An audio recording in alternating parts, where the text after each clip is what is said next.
A very good morning to all of you. I am Dr. Ranjita and you all are welcome to Zumexa classes. आज के इस lecture में हम लोग पढ़ने जा रहे हैं क्लास 11 हिस्ट्री एनसीईआरटी का चैप्टर नंबर 6। तो ये इसका पार्ट 2 है। तो जैसा मैंने आपको पहले भी बताया है, लास्ट क्लास में मैंने आपसे डिस्कस किया था कि क्लास 11 जो हिस्ट्री एनसीईआरटी के कुछ फर्स्ट 5 चैप्टर्स हैं वो हम नहीं पढ़ रहे हैं।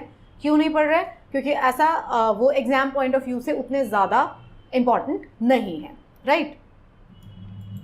तो हम लोगों ने चैप्टर 6 से स्टार्ट किया है। तो चैप्टर 6 से हम लोग पढ़ रहे हैं। तो पार्ट 1 में हमने पढ़ा था और इस चैप्टर का नाम है द 3 ऑर्डर्स। तो हमने पार्ट 1 में जो है इस चैप्टर के कुछ बातें पढ़ी थी और पार्ट 2 में जो है हम इसको ख़त्म करने जा रहे हैं। So let's start. अगर आपका कोई डिटेल सवाल है तो आप मुझे इस ईमेल एड्रेस पर मेल कर सकते हो। ये मेरा इंस्टाग्राम हैंडल है और ये मेरे टेलीग्राम चैनल का लिंक आपको दिया गया है। तो मेरे इस टेलीग्राम चैनल पर आपको मेरे सभी लेक्चर्स के PDF मिलते हैं जिनको आप रिविजन के लिए डाउनलोड कर सकते हो, राइट। तो इस चैप्टर को दोबारा इसका पार्ट 2 स्टार्ट करने से पहले एक चीज़ मैं आपको समझा देती हूँ कि हिस्ट्री जो है ना उसको पढ़ने का तरीका आपका क्या होना चाहिए। तो हिस्ट्री जो पढ़ने का तरीका है ना वो आपको एक स्टोरी की तरह पढ़नी चाहिए। अगर आपने हिस्ट्री को बहुत ज़्यादा अपने दिमाग के ऊपर प्रेशर डाल के पढ़ा ना कि ये डेट कैसी थी, ये कैसी थी, ये कब हो रहा था, ये कब हो रहा था, तो आपको हिस्ट्री याद नहीं होने वाली है, राइट। आपको उसे पढ़ना एक स्टोरी की तरह, जैसे आप मूवी का स्टोरी देखते हो ना वो आपको याद रहती है ना एज इट इज़ कि इस इवेंट के बाद क्या इवेंट हुआ था, उसके बाद कौन आया था, किसने क्या किया था। सिमिलरली हिस्ट्री को भी आपको अपने दिमाग के अंदर स्टोरी की तरह पढ़ना है। इसीलिए मैं आपको बार बार कहती हूँ कि अगर आपको कोई पर्टिकुलर टॉपिक अगर समझने में दिक्कत आ रही है तो आप मेरे लेक्चर्स को दोबारा से सुन लो, देख लो, तो आपको वो याद रहेगा। अगर आपको एक स्टोरी याद रहेगा, स्टोरी इज़ अ फ्रेमवर्क। अगर आपको स्टोरी याद है, वो जो मेन स्टोरी याद है, उसका किस कैरेक्टर ने क्या रोल प्ले किया, तो आप उसके अंदर फैक्ट्स को कभी भी जॉट डाउन कर सकते हो। वो ज़्यादा मुश्किल काम नहीं होता। तो सबसे ज़्यादा मुश्किल जो काम होता है जो आपको याद नहीं रहता, वो इसलिए याद नहीं रहता क्योंकि आपको उसको स्टोरी को छोड़कर आप उसको फैक्ट्स की तरह एक किसी सब्जेक्ट की तरह पढ़ना शुरू कर देते हो। As far as history is concern आपको उसे स्टोरी की तरह पढ़ना पड़ेगा। हम स्टोरी को इस तरीके से ब्रेक करते हैं, एक एक जो पार्ट है हम उसको लेते हैं ताकि हमारे ब्रेन को वो एक एक पार्ट याद रहे, राइट। तो अभी तक के इस चैप्टर में हमने क्या पढ़ा? अभी तक के इस चैप्टर में हम लोगों ने बात किया कि किस तरीके से जो सोसाइटीज़ हैं यूरोपियन कंट्रीज़ में, UK में, ये सब चेंज हो रही थी। ऐसा सिर्फ हमारे इंडिया के केस में नहीं हुआ कि हमने अपने डेवलपमेंटल चेंजेस देखे हैं कि पहले लेस डेवलप था, धीरे धीरे डेवलप होना शुरू हुआ। ये यूरोपियन कंट्रीज़ ने, अमेरिका, चाहे कोई भी देश हो, उन सब ने यही सब देखा है। तो हमने ये बात किया था। तो हमने basically we were just focusing on France. तो फ्रांस में हमने देखा था actually not only in France, in most of the European countries after the fall of Roman Empire 3 तरीके के आपको एस्टेट्स देखने को मिलेंगे। First estate, second estate and third estate. राजा जो था, जो किंग था, वो उन सारी एस्टेट से बाहर था।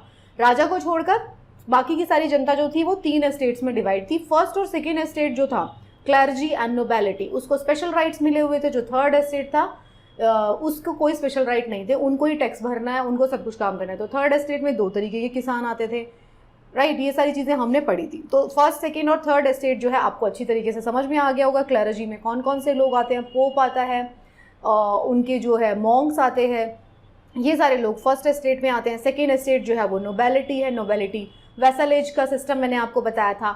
वेसलेज का मतलब क्या है? नोबल्स जो होंगे वो किसके लॉयल रहेंगे? किंग के। और जो फार्मर्स हैं वो किसके लॉयल रहेंगे? वो नोबल्स के लॉयल रहेंगे। तो ये वाले सिस्टम को भी हमने देखा। तो ये सारी चीज़ों के बारे में हमने बात किया। तो थर्ड ऑर्डर के जो किसान थे 2 तरीके थे, फ्री पीजेंट्स एंड सर्फ्स। तो सर्फ जो तो बिल्कुल वो अपनी मर्जी से देश को छोड़ के भी नहीं जा सकते, मतलब इस जगह को। अब हम बात करेंगे second part of this chapter. इसमें हम बात करेंगे कि इंग्लैंड में क्या हो रहा था उस वक्त, राइट। तो अब इंग्लैंड में क्या हो रहा है? अब इंग्लैंड को अगर आप देखते हैं तो 6th सेंचुरी में क्या हुआ था? तो 6th सेंचुरी में, जब 6th सेंचुरी AD की बात हो रही है ये, तो 6th सेंचुरी में क्या था? एंगल्स एंड सैक्सन्स जो थे from the central Europe had settled in England. ये हमने देखा था। इंग्लैंड में क्या हुआ था? हमने देखा था कि जो अपर पोर्शन जो था फ्रांस का, वहाँ से जो लोग हैं वो जाके इंग्लैंड के ऊपर कब्जा करते हैं। तो एंगल्स और सैक्सन्स जो हैं वो यूरोपियन, सेंट्रल यूरोप से जाते हैं इंग्लैंड के अंदर और वहाँ पे सेटल हो जाते हैं। कंट्री का नाम इंग्लैंड कैसे पड़ता है? क्योंकि उसका नाम है एंगल्स लैंड। तो एंगल लैंड की वजह से इंग्लैंड का नाम पड़ जाता है। जैसा हमने फ्रांस में भी देखा था, जो फ्रैंकिन जो ट्राइब थी वहाँ की, उसके नाम से फ्रांस पड़ गया था। तो उसी तरीके से इंग्लैंड का नाम इंग्लैंड क्यों है? एंगल्स के लैंड होने की वजह से इंग्लैंड का नाम इंग्लैंड पड़ जाता है। तो 11th सेंचुरी में क्या होता है? विलियम जो है ड्यूक ऑफ नॉर्मैंडी, हमने देखा था कि 11th सेंचुरी में जो नॉर्मैंडी एरिया है उसके जो ड्यूक्स हैं वहाँ पे जाके उन्होंने कब्जा कर लिया था इंग्लैंड पे।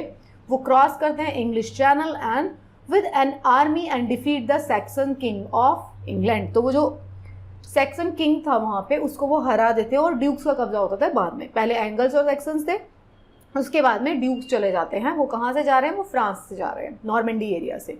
तो फ्यूडलिज्म जो है वो डेवलप होता है इंग्लैंड में 11वीं सेंचुरी के आसपास, ठीक है। तो 11वीं सेंचुरी के आसपास फ्यूडलिज्म जो यूरोप में चल रहा था वो इंग्लैंड में भी आ जाता है। ये नॉर्मेंडी एरिया, ये देखिए, ये आप देख सकते हैं नॉर्मेंडी एरिया है, ये मेडिटेरेनियन सी है, ये इंग्लिश चैनल है, इंग्लिश चैनल को क्रॉस करके इंग्लैंड पहुंच जाते हैं। ये मैप आपको पता होगा, हम ज्योग्राफी की क्लासेस जब शुरू करेंगे, ज्योग्राफी एनसीईआरटी, तो आपको अच्छी तरीके से मैं मैप भी बताऊंगी, तो आपको मैप जो है वो अच्छे से समझ में आ जाएगा। तो विलियम वन जो है वो लैंड का मैप बनाता है और डिस्ट्रीब्यूट करता है, और लैंड को जो नॉर्मेंडी के जो नॉवेल्स होते हैं उनके बीच में डिस्ट्रीब्यूट कर देता है। फ्यूडलिज्म शुरू हो रहा है, तो जो लॉर्ड है वो बन जाते हैं chief tenants of the king. अब क्या हो जाता है? They were obliged to supply a certain number of knights to the king. Knights के बारे में मैंने आपको बताया था। पहले क्या होता था? पहले सिर्फ और सिर्फ किसान थे, वही आर्मी का काम करते थे, बट लेटर ऑन नाइट्स आ गए थे जो कि स्पेशलाइज्ड होते थे वॉरफेयर में। तो अब क्या होता है? जब इंग्लैंड के अंदर चले जाते हैं, कौन जा रहे हैं? इंग्लैंड के अंदर जा रहे हैं नॉर्मेंडी के लोग जो है ड्यूक्स, वो साथ में नाइट्स भी सप्लाई करते हैं वहाँ के राजा को। So Anglo Saxon peasant became tenant of level of land holders, तो वो वहाँ के टेनेंट्स बन जाते हैं उसके बाद। तो अब क्या फैक्टर्स होते हैं जो अफेक्ट करते हैं सोशल एंड इकोनॉमिक रिलेशनशिप को? कौन से फैक्टर्स जो है इंग्लैंड में अफेक्ट कर रहे हैं? इंग्लैंड में कौन चले गए हैं? नॉर्मेंडी से अब ड्यूक्स चले गए हैं, वहाँ पे भी वो वाला सारा सिस्टम फ्यूडलिज्म शुरू हो गया। तो अब क्या होता है? एक चीज़ आपको समझनी पड़ेगी कि जब आप ज्योग्राफी पढ़ेंगे ना, हम ये बात करेंगे कि हमारा जो अर्थ का क्लाइमेट है ना वो चेंज होता रहा है ओवर द सेंचुरीज। पहले कुछ और था, धीरे धीरे बदला है। तो 5th से 10th सेंचुरी तक जो है ना, यूरोप के अंदर जो थे फॉरेस्ट थे, बहुत ज़्यादा जंगल थे 5th से 10th सेंचुरी तक। तो लैंड जो थी एग्रीकल्चर, खेती करने के लिए जो ज़मीन थी वो बहुत कम अवेलेबल थी। साथ में क्या था? पीजेंट्स जो है वो डिससेटिस्फाइड रहेंगे क्योंकि उनकी जो कंडीशन थी वो ठीक नहीं थी। तो वो क्या करते थे? वो छोड़ छाड़ के वो जंगलों में चले गए, रिफ्यूज टू द फॉरेस्ट। अब यूरोप में क्या है? सिवियर एंड प्रोलॉन्ग विंटर हुआ करती थी और एक शॉर्ट ग्रोइंग सीजन हुआ करता था क्रॉप के लिए। अब आप सोचिए, एक तो ज़मीन कम है और ऊपर से उसमें बहुत ज़्यादा सिवियर विंटर होती है, और सिर्फ छोटा सा पीस ऑफ लैंड को थोड़े कम टाइम के लिए ही कल्टीवेशन का टाइम मिलता है। तो क्या क्रॉप अच्छी आएंगी? नहीं आएंगी, राइट। तो रिड्यूस हो जाती थी, यील्ड जो थी ना वो बहुत कम हुआ करती थी। तो 11th सेंचुरी में क्या हुआ? 5th से लेके 10th सेंचुरी तक यूरोप जो था जंगलों से भरा हुआ था और बहुत ठंड पड़ा करती थी। 11th सेंचुरी आते आते यूरोप में थोड़ा सा गर्म एनवायरनमेंट शुरू होता है। तो वार्म फेज जब शुरू होता है ना यूरोप का, तो उसकी वजह से क्या होता है? वार्म फेज में जो होता है एग्रीकल्चर का एक्सपेंशन होता है, एरिया अंडर कल्टीवेशन बढ़ता है, ठीक है। तो ये आपको एक ज्योग्राफिकल फैक्ट को भी अपने दिमाग में रखना पड़ेगा, क्योंकि एनवायरनमेंट ठंडे से थोड़ा सा वार्म हो गया तो अच्छी कंडीशन आ गई और एग्रीकल्चर जो है वो बढ़ता है। अब आप देखेंगे कि एग्रीकल्चर जो है उसकी प्रोड्यूस बढ़ने लगी है, लोगों के अंदर कंजम्पशन भी बढ़ने लगी है। तो अब लैंड यूज किस तरीके से चेंज होगा वो हम बात करेंगे। तो इनिशियली क्या होता था? एग्रीकल्चर कैसे होता था? 5th से लेकर 10th सेंचुरी तक एग्रीकल्चर कैसे चल रहा है? बहुत ही प्रिमिटिव स्टाइल का एग्रीकल्चर चल रहा है। कोई मशीन अवेलेबल नहीं है, जो किसान है उसको हल चलाना पड़ रहा है, जैसे इंडिया में हल चलाते हैं थे पहले, अभी भी बहुत सारे जो गांव के लोग हैं वो हल चलाते हैं अभी भी। तो हल जो होता था वो किसका बना होता था? प्लॉ जो होता था वो लकड़ी का प्लॉ बना हुआ है, उसी से लोग जो है वो प्लॉइंग कर रहे हैं और उनके जो ऑक्सन्स हैं वो फील्ड में लगे हुए हैं। तो मैकेनिकली हो रहा है सारा काम, हल चलाया जा रहा है फील्ड के अंदर, लोग मैकेनिकली सारा काम कर रहे हैं। अब मैकेनिकल होगी अगर लेबर इंटेंसिव अगर हाथ से काम करेंगे, मशीन्स का यूज़ नहीं किया जाएगा, तो क्या आप एग्रीकल्चर प्रोड्यूस को बढ़ा पाएंगे? उतना नहीं बढ़ा पाएंगे। तो बहुत ज़्यादा लेबर इंटेंसिव थी एग्रीकल्चर उस टाइम पे, मशीन्स का यूज़ नहीं होता था, राइट। तो ineffective crop rotation method use होते थे, तो बहुत ही पुराने स्टाइल की एग्रीकल्चर पहले हो रही थी। इतनी सारी हार्डशिप होने के बावजूद जो लॉर्ड्स थे, फ्यूडलिज्म आ गया, तो लॉर्ड जो थे वो बहुत ज़्यादा उनसे अपनी इनकम को बढ़ाना चाहते थे, तो वो उनको फोर्स करते थे किसानों को ज़्यादा रेंट पे करने के लिए। So peasants were forced to bring all the land in the manorial estate under cultivation. तो उनको बोला जाता था कि भैया तुम ज़्यादा से ज़्यादा लैंड के ऊपर जो है वो उगाओ। अब कैसे उगाए वो? क्योंकि हाथ से लगाना पड़ रहा है सब कुछ। So they were forced to spend more time, बहुत ज़्यादा उनका जो टाइम दिया गया था कि भाई तुमको इतने घंटे खेतों में काम करना है। हमने पढ़ा था ना फ्यूडलिज्म में क्या होता था, जो किसान है उसको अपने खेत में भी काम करना है और अपने फ्यूडल लॉर्ड के केस में भी खेत में भी काम करना है। तो जो टाइम दिया जाता था उससे भी ज़्यादा उनसे काम करवाया जा रहा था। बात हो रही है इंग्लैंड की। तो अब किसान तो परेशान होगा, तो किसान बहुत परेशान थे, वो प्रोटेस्ट भी नहीं कर पा रहे थे ओपनली, तो उन्होंने पैसिव रेजिस्टेंस का सहारा लिया। उन्होंने कहा कि ठीक है ओपनली हम प्रोटेस्ट नहीं करेंगे, लेकिन हम धीरे धीरे, उन्होंने मीटिंग्स किए और उन्होंने पैसिव रेजिस्टेंस शुरू कर दिया। कैसे किया उन्होंने? उन्होंने अपने खेतों में ज़्यादा टाइम लगाना शुरू कर दिया, जितना भी प्रोड्यूस होता था वो खुद के लिए बचाना शुरू कर दिया। उन्होंने कम जो है वो अपने लैंड लॉर्ड को जो है वो कम देते थे, तो उन्होंने अनपेड एक्स्ट्रा जो टाइम में काम करना था वो भी बंद कर दिया। ये सब कब चल रहा था? जब एग्रीकल्चर बहुत पुराने स्टाइल से यूज़ हो रहा है इंग्लैंड के अंदर। अब क्या होता है, नया एग्रीकल्चर टेक्नोलॉजी आता है। 11वीं सेंचुरी के बाद क्या होता है, टेक्नोलॉजिकल चेंज आना शुरू होता है धीरे धीरे। तो हैवी आयरन जो है, आयरन टिप का यूज़ होना शुरू हो जाता है। पहले कैसा होता था, हल, जो हल चलाने के लिए हल यूज़ किया जाता था वो होता था लकड़ी का। तो अब लकड़ी का हल जो है वो अच्छे से मिट्टी को खोद नहीं पाएगा। एग्रीकल्चर में आप पढ़ोगे ज्योग्राफी में, तो अगर आप लोहे का उसको आगे पॉइंट यूज़ करेंगे तो वो आराम से हल चला सकते हैं। तो लोहे वाले जो है आयरन टिप प्लॉज जो है आने शुरू हो जाते हैं। Methods of harnessing animal to the plough improve, तो वो बहुत ज़्यादा अच्छे अच्छे मेथड्स जो हैं यूज़ होना शुरू हो जाते हैं। Increase use of wind energy and water energy, उसका यूज़ होना शुरू हो जाता है। लोग जो है वाटर एनर्जी और विंड एनर्जी का यूज़ शुरू कर देते हैं। कॉर्न का मिलिंग एंड प्रेसिंग ग्रेप्स, इस सबके लिए टेक्नोलॉजी यूज़ होना शुरू हो जाती है। Switch from a 2 field to a 3 field system, ये शुरू हो जाता है। फूड अवेलेबिलिटी, अब क्या होगा इससे, अब आप एक बात समझिए, जब आपका एग्रीकल्चर प्रोड्यूस बढ़ेगा तो आपको फूड अवेलेबिलिटी बढ़ जाएगी। सो जो एवरेज साइज था जो पीजेंट के फार्म का, वो भी छोटा हो जाता है ताकि वो अपने छोटे फार्म साइज में अच्छे से कल्टीवेशन कर पाएँ फार्मर्स। टेक्नोलॉजिकल चेंज की वजह से क्या होता है, कॉस्ट बढ़ती है।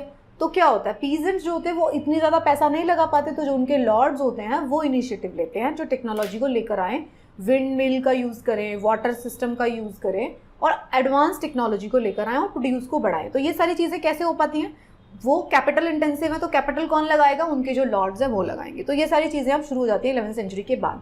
तो 11वीं सेंचुरी में क्या होता है, पर्सनल जो बॉन्ड था, क्योंकि फ्यूडल जो लॉर्ड्स थे वो पहले कैसे काम करते थे, फ्यूडलिज्म कैसे चलता था कि जो किसान है वो अपने खेत में भी काम करेगा और अपने लॉर्ड के खेत में भी काम करेगा। बट अब लेटर ऑन क्या हुआ, किसान जो लॉर्ड जो थे उन्होंने बोलना शुरू किया कि भैया तुमको लेबर मत करो, तुम हमको कैश में पे करना शुरू करो, राइट। तो अब जब कैश में पेमेंट शुरू करवाओगे आप किसी से, तो आपका जो रिलेशनशिप है उसके साथ वो तो ख़त्म हो जाएगा।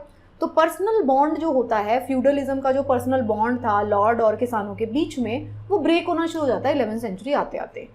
क्यों होता है, क्योंकि वो मनी बेस्ड हो गया। पहले वो काम के बेस पे काम करते थे, अब वो मनी बेस्ड, कि भाई तुम काम मत करो हमारे खेत में, हमको पैसा दे दो जितना भी रेंट बनता है तुम्हारा। तो lord ask rent in cash not service. तो इससे क्या होता है, increasing use of money begin to influence prices. तो इंग्लैंड में क्या होता है, एग्रीकल्चर प्राइसेस डबल हो जाते हैं 1270, मतलब 13 सेंचुरी 14 सेंचुरी में एग्रीकल्चर के प्राइसेस डबल हो जाते हैं। ठीक है, ये तो हो गया एग्रीकल्चर सिस्टम में चल रहा है। कहाँ की बात पढ़ रहे हैं हम, इंग्लैंड की बात पढ़ रहे हैं। तो ये एग्रीकल्चर सिस्टम में तो ये सब चल रहा है। अब new towns and town people, towns में क्या हो रहा है, अब क्या है, एक्सपेंशन जो हो रही है एग्रीकल्चर की, वो साथ में टाउन में भी ग्रोथ करेगी, क्योंकि अगर अच्छी फसल होगी, अच्छा लोगों को खाने पीने को मिलेगा, उसको सेल करेंगे, तो क्या होगा, टाउन्स की ग्रोथ भी होगी। तो 3 चीज़ों की ग्रोथ होती है, पॉपुलेशन की ग्रोथ होती है, ट्रेड की ग्रोथ होती है और टाउन्स की ग्रोथ होती है। किसकी वजह से होती है, क्योंकि पहले एग्रीकल्चरल कम्युनिटी थी, तो एग्रीकल्चर का ग्रोथ होने की वजह से ट्रेड, टाउन्स एंड पॉपुलेशन तीनों बढ़ती है। पहले लोगों के पास खाने के लिए फूड भी नहीं होता था, लेकिन अब फूड अवेलेबल होगा तो लोगों का लाइफ स्पैन भी बढ़ जाएगा, अच्छे से वो खाना खा पाएंगे, न्यूट्रिशन मिलेगा, तो इसकी वजह से लाइफ स्पैन बढ़ जाता है।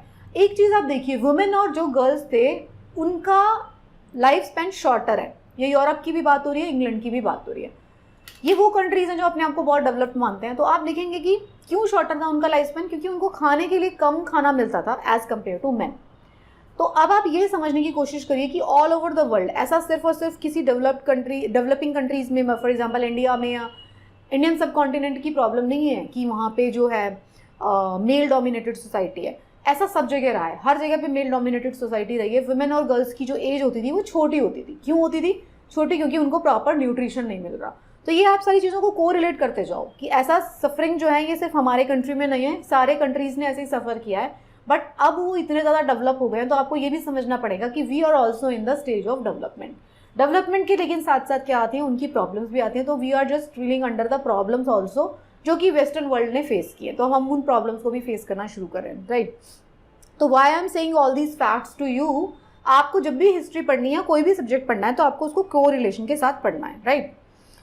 अब क्या हो रहा है, नए टाउन्स की बात कर रहे हैं। अब हमने बात किया कि एग्रीकल्चर अच्छे से बढ़ गया, तो एग्रीकल्चर के बढ़ने से पॉपुलेशन बढ़ती है, एग्रीकल्चर के बढ़ने से ट्रेड बढ़ता है और टाउन्स की ग्रोथ होती है। तो अब क्या टाउन आने लग जाते हैं।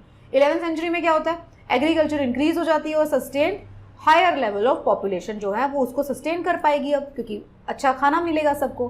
तो पीरियोडिक फेयर, स्मॉल मार्केट, ये सब शुरू हो जाते हैं। टाउन्स की ग्रोथ होने लग जाती है। Bishops, large castles, bishop estate और लार्ज चर्चेस जो है वो बनना शुरू हो जाते हैं। रिलीजन की भी ग्रोथ होगी। People pay tax to the lords who owned the land on which the town stood. अब जो है जो टैक्स पे किया था, तो जो जगह मिली थी, तो उस पर टाउन्स की शुरुआत हो जाती है। तो अब क्या है, इसके साथ साथ क्या होता है, गिल्ड्स का फॉर्मेशन होता है। इसके बारे में हमने क्लास 9 में भी बात किया था, 10 में भी बात किया था। गिल्ड्स बना दी जाती हैं। गिल्ड्स क्या होती थी, एक पर्टिकुलर एक्टिविटी के लिए आपको एक जो गिल्ड है वो डोमिनेट करेगी। गिल्ड्स क्या है, एसोसिएशन ऑफ ट्रेडर्स है। तो guilds were based on the economic organisation. तो जो ट्रेडर्स होते हैं, एक चीज़ में ट्रेड कर रहे हो तो उन्होंने अपनी एक एसोसिएशन बना दी, तो वो नए ट्रेडर को अपनी एसोसिएशन में एंटर करने नहीं देंगे, कॉम्पिटिशन को कंट्रोल करेंगे मार्केट के अंदर। तो ईच क्राफ्ट और industry was organise to association into an association which control the quality of the product and price and its sale। तो पूरा का पूरा मार्केट का जो कंपटीशन है उसको कंट्रोल करते थे। और हमने बात किया था गिल्ड्स जो होती थी उसको सपोर्ट किसका होता था, किंग का और नोबेलिटी का सपोर्ट होता था। तो इस टाइम पे अब आप देखेंगे यूरोपियन कंट्रीज में गिल्ड्स का फॉर्मेशन शुरू हो जाता है। 11वीं सेंचुरी तक क्या होता है, न्यू ट्रेड रूट्स डेवलप हो जाते हैं एशिया के साथ। अब एशिया के साथ ट्रेड शुरू हो गया, जिसमें इंडिया भी आता है, ईरान भी आता है, अफ्रीका, सब एशिया के साथ भी, अफ्रीका के साथ भी, वेस्टर्न वर्ल्ड का ट्रेड शुरू हो जाता है। नंबर ऑफ टाउन ग्रो करते हैं, ट्रेड कंटिन्यूली एक्सपेंड करता है, मर्चेंट्स जो है वो रिच हो जाते हैं, पावरफुल हो जाते हैं। तो उससे क्या होता है, अब अगर मर्चेंट्स क्लास जो है वो पावरफुल हो जाएगी तो वो रेबल करना शुरू कर देगी ना नोबेलिटी के अगेंस्ट में।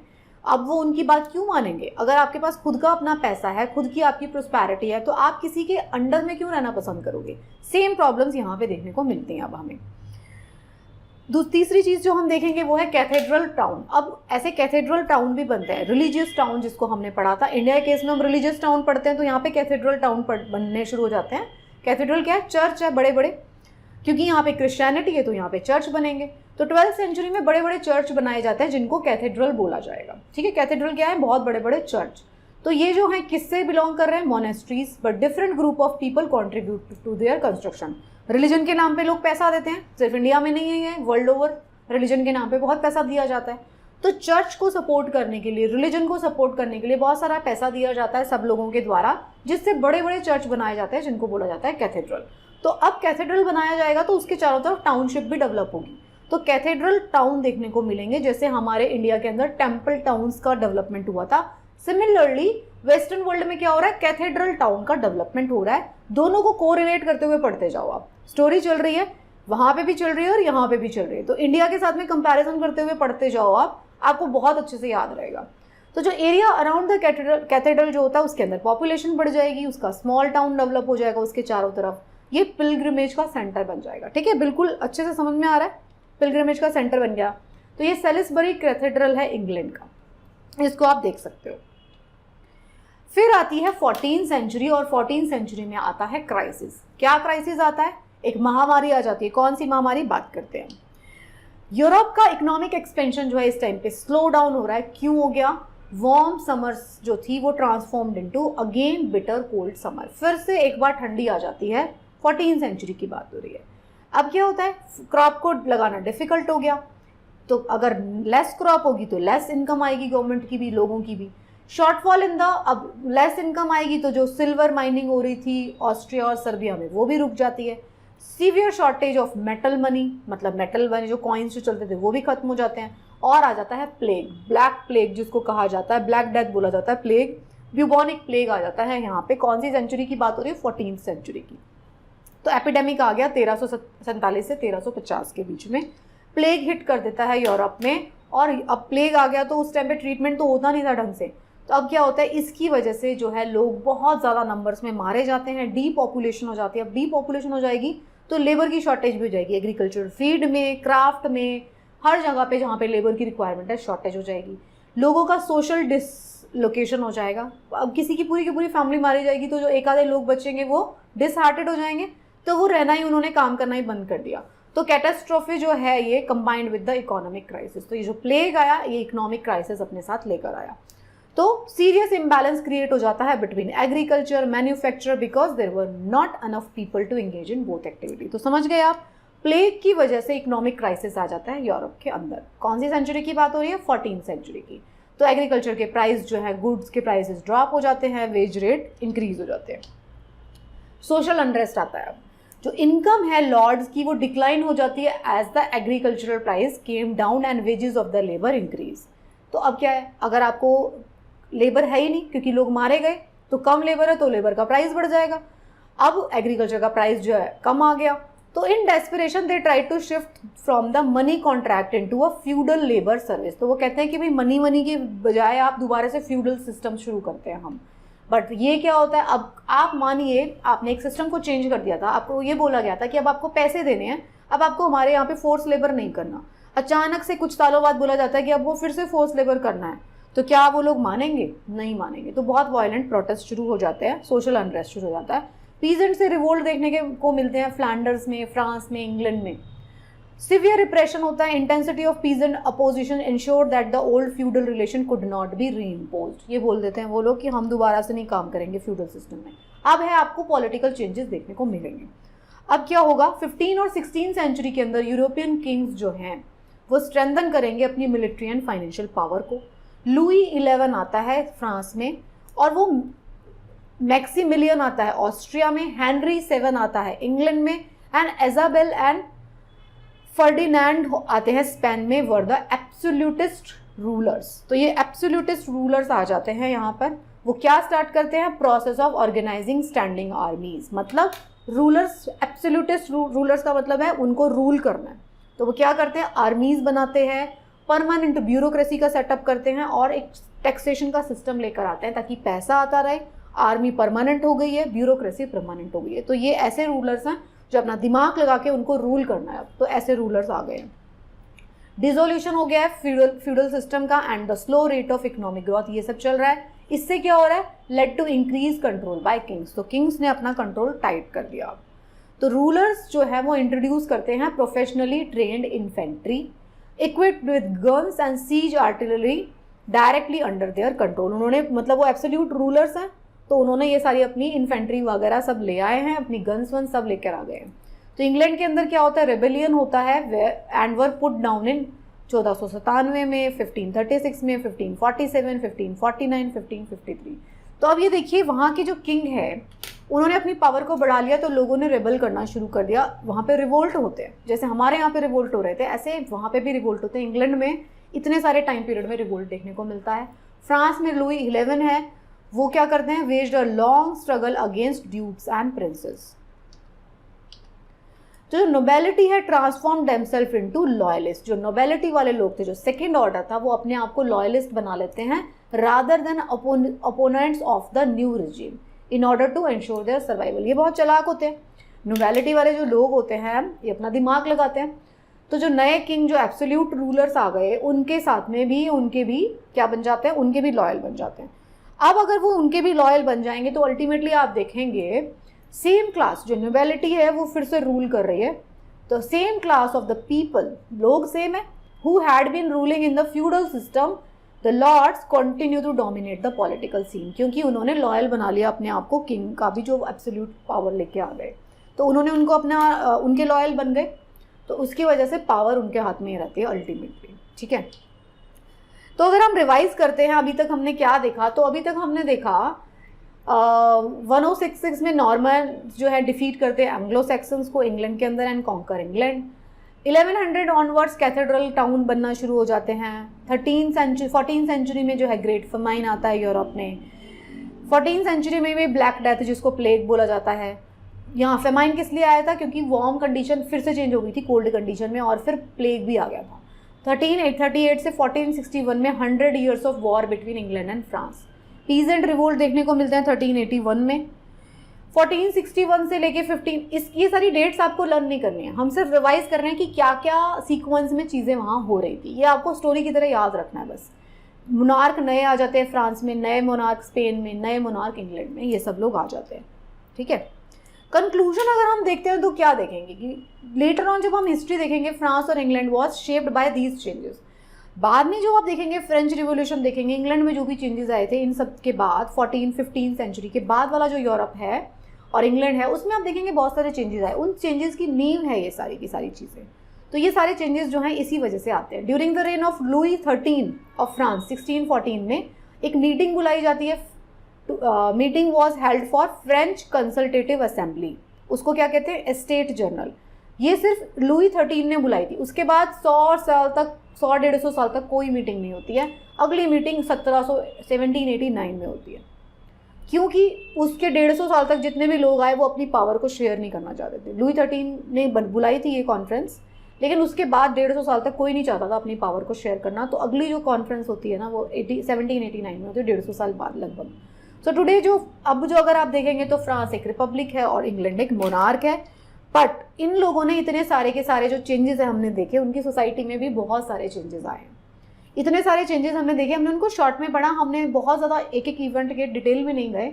बट द पॉइंट इज, आप देखेंगे कि जितने भी डेवलप्ड वर्ल्ड है वो सारे भी उन्हीं डेफिशिएंसी से सफ़र करते हैं जिससे कि अभी के जो डेवलपिंग नेशंस हैं वो सफ़र कर रहे हैं। अभी का जो टाइम पीरियड जिसमें हम हिस्ट्री पढ़ रहे हैं, वो सारे के सारे जो डेवलप्ड कंट्रीज जो सो कॉल्ड हैं वो भी उन्हीं सारी डेफिशिएंसी से सफ़र करते हुए आगे बढ़े हैं।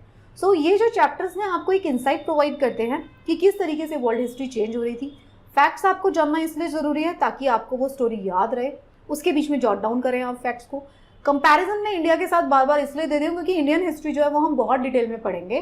तो इंडियन हिस्ट्री क्योंकि हम डिटेल में पढ़ते हैं, हमें सब याद रहता है, तो इसलिए मैं इंडियन हिस्ट्री के साथ उसको कंपेयर करती जा रही हूँ। राइट, आई होप आपको ये चैप्टर बहुत अच्छे से समझ में आया होगा। ये चैप्टर हम सिर्फ उन्हीं चैप्टर्स को ले रहे हैं जो एग्जाम पॉइंट ऑफ व्यू से इंपॉर्टेंट हैं। अगर आपको चैप्टर्स पसंद आ रहे हैं, क्लासेस पसंद आती हैं, तो आप अपने बाकी फ्रेंड्स को, बाकी लोगों को जो भी एस्पिरेंट्स हैं या जो भी देखना चाहते हैं उनको ज़रूर बताएं। And thank you so much and best of luck for your preparation.